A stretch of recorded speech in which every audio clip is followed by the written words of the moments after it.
जय जय ज्योति चरण, जय जय महाश्रमण, जय जय ज्योति चरण, जय जय महाश्रमण, जय जय ज्योति चरण, जय जय महाश्रमण। महाप्रज्ञः पूज्यो जिनपति स्वरूपो गुरुवरः। महाप्रज्ञः पूज्यो जिनपति स्वरूपो गुरुवरः। नमो पूर्णम समणस्य भगवो महावीरस्य। समण भगवान महावीर स्वामी को वंदन। परम पावन आचार्य श्री महासमन जी को वंदन। उपस्थित धर्म परिवार, आज आचार्य श्री महाप्रज्ञ जी का महाप्रयाण दिवस है। आज आचार्य श्री महाप्रज्ञ जी को देवलोक गमन को 10 वर्ष पूरे हो गए। अच्छा लगता है कल की बात है, अभी हमारे आसपास में है, क्योंकि कहते हैं कि कई व्यक्ति हरदम जीवित रहते हैं, वे कभी जाते नहीं। आचार्य महाप्रज्ञ जी अपने रचना संसार से, अपने विचारों से, अपने दार्शनिक सिद्धांतों से, ध्यान से, जीवन विज्ञान से, उनके कार्यों से, उनकी सरलता से, उनके व्यक्तित्व से, विद्वत्ता से, वे हर पल, हर क्षण, हर दिल के अंदर मौजूद है। बहुत कम व्यक्ति ऐसे होते हैं जो इस प्रकार हर दिलों में राज करते हैं, हर दिलों में रहते हैं। महाप्रज्ञ जैसा एक ही था, महाप्रज्ञ। इसलिए गुरुदेव श्री तुलसी ने उन्हें महाप्रज्ञ का अलंकरण दिया। मुनि नरकमल जी महाप्रज्ञ बने और महाप्रज्ञ के आचार्य महाप्रज्ञ बन गए, और आचार्य महाप्रज्ञ बन करके सबके भीतर की प्रज्ञा को जगाने वाले वे महापुरुष बने। उनका रचना संसार बहुत बड़ा है, बहुत कुछ लिखा उन्होंने, और एक कवि हृदय भी थे। दार्शनिक थे, पर दार्शनिक के साथ साथ एक कवि हृदय भी थे। आगम मंथन करते थे, परंतु उन्होंने कविताएं भी खूब लिखी। और कविताएं क्या लिखी, एक दो लाइनें मुझे याद आ रही है, मतलब इतनी मार्मिक है। वे कहते थे, उनकी कविता है 2 लाइनों की, जीना हो तो पूरा जीना, जीना हो तो पूरा जीना, मरना हो तो पूरा मरना। बहुत बड़ा अभिशाप जगत में आधा जीना आधा मरना। आज का आदमी मरते मरते जीता है और जीते जीते रोज मरता है। पर वे कहते हैं कि मरना हो तो पूरा मरना, जीना हो तो पूरा जीना। जब हम जी रहे हैं तो मृत्यु को क्यों? मतलब उनके विचार, उनकी जो कविताएं हैं, तो हिंदी में भी है और संस्कृत में भी। बहुत बड़े आंसू कवि थे। तत्काल संस्कृत में कविताएं धारा प्रवाह बोल देते थे। मतलब कि मैंने उनके जैसा एक आंसू कवि नहीं देखा। और एक दार्शनिक और कवि हृदय, ये भी एक सोचने की बात है। उनकी कुछ हिंदी की कविताएं हैं, उन्होंने मतलब कि भगवान को संबोधित करते हुए कविता लिखी। मैं उस कविता को बोलना चाहूँगा, यही उनके प्रति एक श्रद्धांजलि होगी कि मैं उनकी कविता को जन जन तक पहुँचाऊँ। तो उन्होंने लिखा, मेरे भगवान हजारों वर्ष बीत गए, मेरे भगवान हजारों वर्ष बीत गए, हाँ और ना के बीच झूलता हुआ तुम्हारा अस्तित्व आज भी प्रश्न चिन्ह बना हुआ है।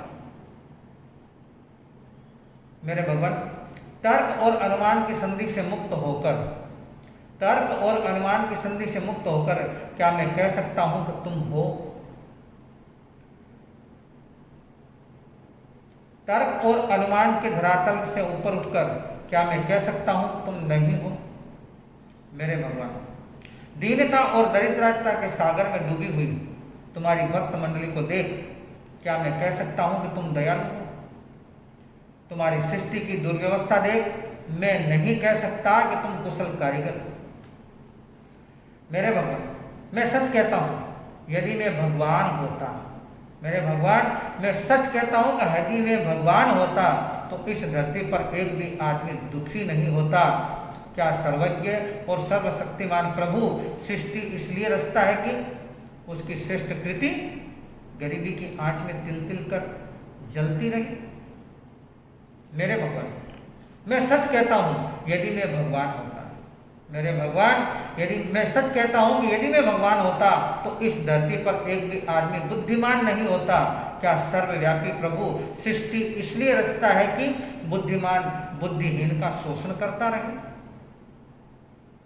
मेरे भगवान, मैं सच कहता हूं, मेरे भगवान, मैं सच कहता हूं कि यदि वे भगवान होता तो किसी को पेट नहीं देता। क्या अंतर्यामी प्रभु सृष्टि इसलिए रचता है कि उसको आकार देने वाला आदमी पेट के गड्ढे को भरने के लिए सब कुछ सहता रहे? मेरे भगवान, क्या तुम्हें दया नहीं आती? मेरे भगवान, क्या तुम्हें दया नहीं आती? गोरा आदमी काले को सता रहा है, आदमी आदमी को अछूत मान रहा है, उसे छूने से घबरा रहा है। घृणा और विषाद से भरी हुई सृष्टि यदि न रची जाती तो क्या नुकसान होता? ये नाम और रूप नहीं रचे जाते तो यही रोग का सही निदान होता। मेरे भगवान, पुरुषार्थ ने पैर आगे बढ़ाए उसका श्रेय, पुरुषार्थ ने पैर आगे बढ़ाए उसका श्रेय तुम्हारे चरणों में अर्पित करूं और मेरी विफलता का कंबल मेरी अल्पता को ओढ़ाए फिरूं। क्या यह तुम्हारे तर्क सिद्ध अस्तित्व पर तर्क का तीखा व्यंग नहीं होगा? मेरे भगवान, मैं तुम्हारी पूजा इसलिए नहीं करता हूं कि तुम मेरे भाग्य के लिपिकार हो। मेरे भगवान, मैं तुम्हारी पूजा इसलिए नहीं करता हूं कि तुम मेरे भाग्य के लिपिकार हो, किंतु इसलिए करता हूं कि तुम मेरी परिभाषा की कारा के बंदी हो।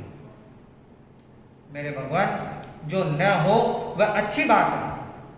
मेरे भगवान, जो न हो वह अच्छी बात है, पर होकर अच्छा न हो यह बहुत बुरी बात है। तेरी सृष्टि में मैंने देखा, तेरी सृष्टि में मैंने देखा, कहीं पूरा का पूरा दिन और कहीं पूरी की पूरी रात है। मेरे भगवान, तुम जो हो वो मेरे हृदय में हो, पूरे ब्रह्मांड में हो। तो यह आचार्य श्री महाप्रज्ञ जी की रचना भगवान को संबोधित करते हुए मतलब बहुत कुछ कह जाती है, पर वे एक साहित्यकार, दार्शनिक, योगी पुरुष थे और योगी पुरुष के साथ साथ एक बहुत बड़े कवि भी थे। उनकी कविताएं आप जरूर पढ़ें, आपको नया आलोक देगी, नई दिशा देगी और दार्शनिकता के पुट से बंधे हुई आपको नई बात देगी। ओम अरहम ओम।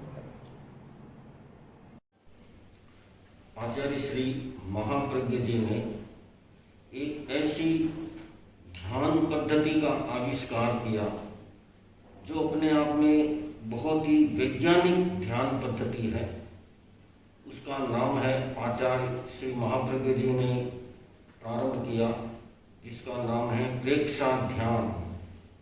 ये प्रेक्षा ध्यान पद्धति में बहुत सारे प्रयोग हैं, अनेक तरह के वैज्ञानिक प्रयोग हैं और स्वयं आचार्य श्री महाप्रज्ञ जी ने इन पर अपना प्रयोग किया। वर्षों तक उन्होंने साधना की और साधना करने के बाद उन्होंने जो अनुभव प्राप्त किया उसको उन्होंने जनता के सामने प्रस्तुत किया। प्रेक्षा ध्यान पद्धति में जो वैज्ञानिक प्रयोग उपलब्ध हैं वो आज अन्य किसी भी ध्यान पद्धतियों में आपको उपलब्ध नहीं होंगे। और प्रेक्षा ध्यान पद्धति में ध्यान के भी विविध प्रकार के प्रयोग हैं। श्वास प्रेक्षा के प्रयोग, शरीर प्रेक्षा के प्रयोग, आभा मंडल को देखने के प्रयोग, कलर मेडिटेशन के प्रयोग, अफर्मेशन के प्रयोग, संकल्प शक्ति के प्रयोग, भावनाओं के प्रयोग, न जाने कितनी तरह के प्रयोग उसमें आचार्य श्री महाप्रज्ञ जी ने हमें प्रस्तुत किए हैं। आज अपेक्षा है कि हम सभी उन ध्यान के प्रयोगों का जीवन में अभ्यास करें। अगर निरंतर उसका कुछ दिनों तक भी अभ्यास किया जाए तो जीवन में चमत्कार घटित हो सकता है। गुरु शिष्य की विलक्षण जोड़ी गुरुदेव श्री तुलसी और आचार्य श्री महाप्रज्ञ जी। जब गुरुदेव तुलसी ने अपने आचार्य पद का विसर्जन कर दिया और अपने उत्तराधिकारी युवाचार्य को आचार्य पद पर अभिषिक्त कर दिया, तब एक दिन गुरुदेव तुलसी ने फरमाया कि अब मेरा पट्टोत्सव नहीं मनाया जाएगा, अब पट्टोत्सव तो महाप्रज्ञ जी के ही मनाए जाएंगे। यह बात आचार्य श्री महाप्रज्ञ जी को कब स्वीकार होती। उन्होंने कुछ क्षण चिंतन किया और चिंतन के बाद उन्होंने निवेदन किया, गुरुदेव आपका पट्टोत्सव हम नहीं मनाए, ये कैसे हो सकता है। हम इस पट्टोत्सव को स्थायी रूप देना चाहते हैं। आपका शासनकाल विकास का पर्याय रहा है, तो हम इस आपके पट्टोत्सव को विकास महोत्सव के रूप में मनाना चाहते हैं। आचार्य जी ने जैसे ही यह बात कही और सारे तर्कों के साथ बात कही, तो गुरुदेव तुलसी को स्वीकार करनी पड़ी और यह विकास महोत्सव का रूप बन गया। उस समय आचार्य श्री महाप्रज्ञ जी ने कहा कि जब तक तेरा पंथ रहेगा तब तक विकास महोत्सव मनाया जाता रहेगा। जिस तरह मर्यादा महोत्सव मनाया जाता है, उसी तरह विकास महोत्सव मनाया जाता रहेगा। तो ऐसा कह सकते हैं कि तेरा पंथ के महोत्सवों की श्रृंखला में आचार्य श्री महाप्रज्ञ जी ने भी एक अभिनव महोत्सव प्रदान किया, विकास महोत्सव। आचार्य श्री महाप्रज्ञ जी की महनीय सूझबूझ का सुपरिणाम और एक बहुत बड़ा अवदान विकास महोत्सव को हम मान सकते हैं। आचार्य श्री महाप्रज्ञ जी जिन्होंने गृहस्थ जीवन के अंदर स्कूल का दरवाजा देखा नहीं, प्रतिदिन का एक श्लोक उनसे याद नहीं होता था, उस व्यक्ति ने अपने शिक्षा प्रदाता और दीक्षा प्रदाता आचार्य कालगुणी और तुलसी के प्रति जो समर्पण का भाव रखा, जो निष्ठा का भाव रखा और अपनी आत्म चेतना के प्रति जो जागरूकता रखी, जिसके कारण से उस अल्पज्ञ व्यक्ति आज महाप्रज्ञ के नाम से जाना जाता है। उनके द्वारा लिखी गई वो सैकड़ों पुस्तकें कितने ही व्यक्तियों को समाधान प्रदान करती हैं। उनके द्वारा दिए गए अवदान जीवन विज्ञान, प्रेक्षा ज्ञान, अहिंसा, संवाद जैसे ऐसे अनेकांत हैं जिसने इस विश्व को एक त्राण दिया है, इस विश्व को एक ऐसा बोध दिया है जिससे व्यक्ति अपने जीवन के अंदर शांति और सुकून को महसूस करता है।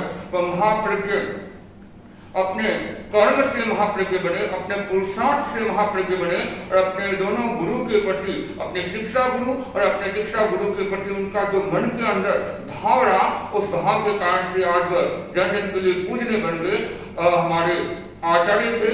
इसके लिए मैं उन्हें वंदन नहीं करता हूँ, मैं उन्हें वंदन इसलिए करता हूँ कि उस एक पुरुष ने इस दुनिया के अंदर हजारों लाखों व्यक्तियों को जो एक आत्मबोध दिया है, वो ऐसे देने वाले कोई विरले व्यक्ति होते हैं। जैसे भारतीय संस्कृति के अंदर नाम लिया जाता है विवेकानंद का, वैसे ही आचार्य महाप्रज्ञ इस युग के अंदर विवेकानंद रूप के अंदर उभर करके हमारे सामने आए। आचार्य महाप्रज्ञ की वार्षिक पुण्यतिथि, हम उनके अवदानों को याद करें। विश्व को उन्होंने अनेक ऐसे अवदान दिए हैं जो शांति सुख प्रदान करते हैं। इसी के अंतर्गत प्रेक्षा ध्यान, जीवन विज्ञान, अणुव्रत इत्यादि कई ऐसे अवदान हैं जो मानव कल्याण के लिए उपयोगी होते हैं। इसी के अंतर्गत आचार्य महाप्रज्ञ जी ने 5 दिसंबर 2001 राजस्थान के एक छोटे से कस्बे सुजानगढ़ से अहिंसा यात्रा का प्रारंभ किया।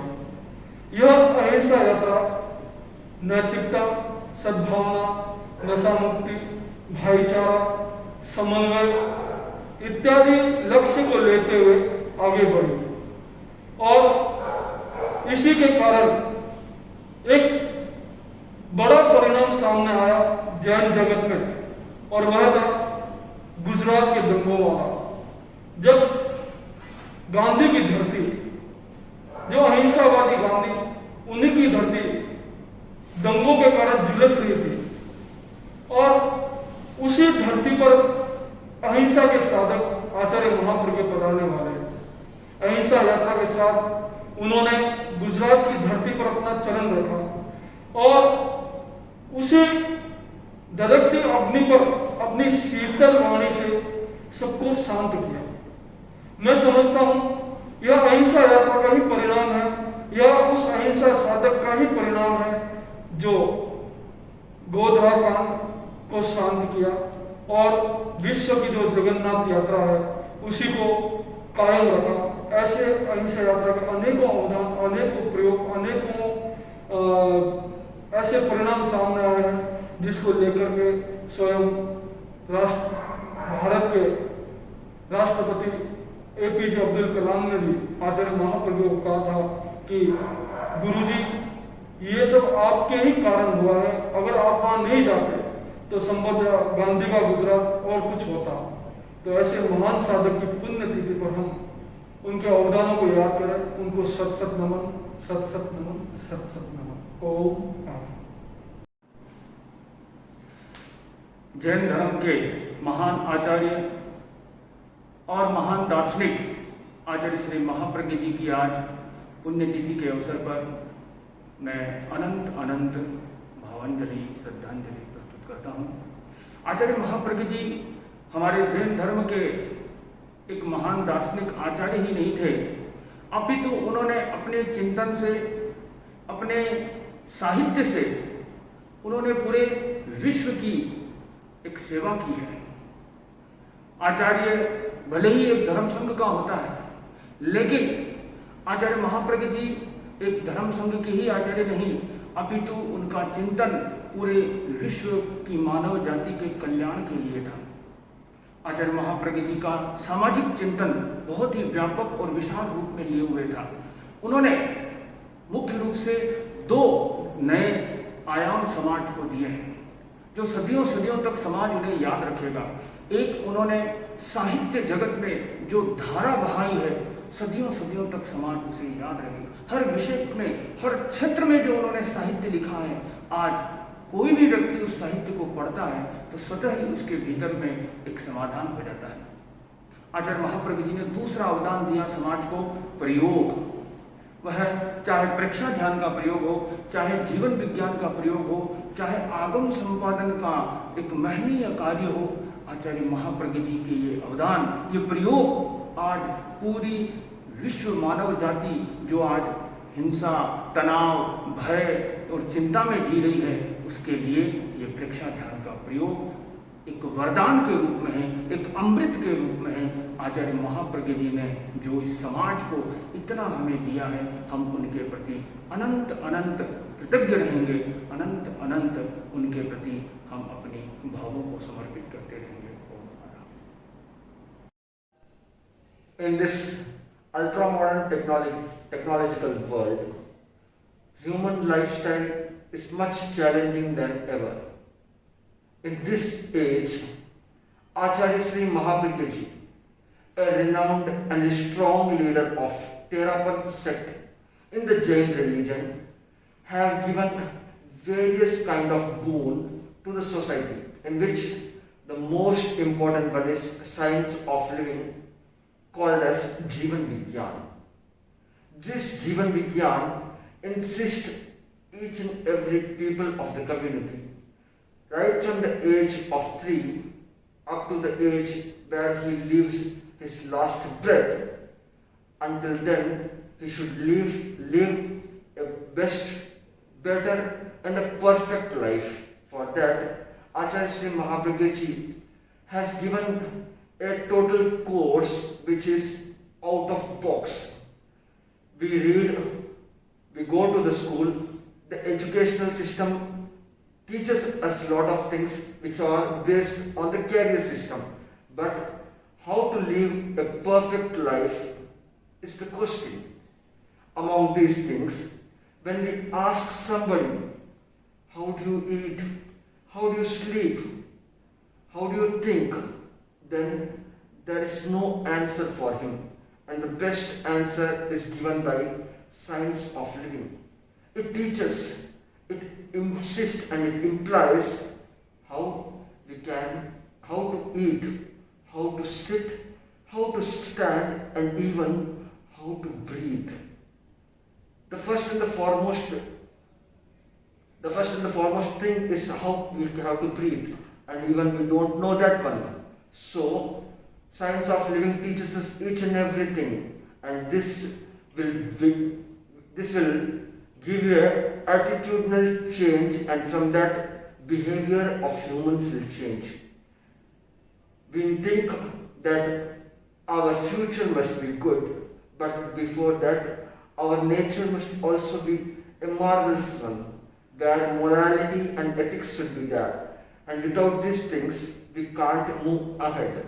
So, Acharya Sri Mahapragya Ji always declared that simple exercises and the most effective practices for a longer term will make changes in the whole nature, will bring an outstanding personality, and the outcome will be as a great and a good human. Om Araham.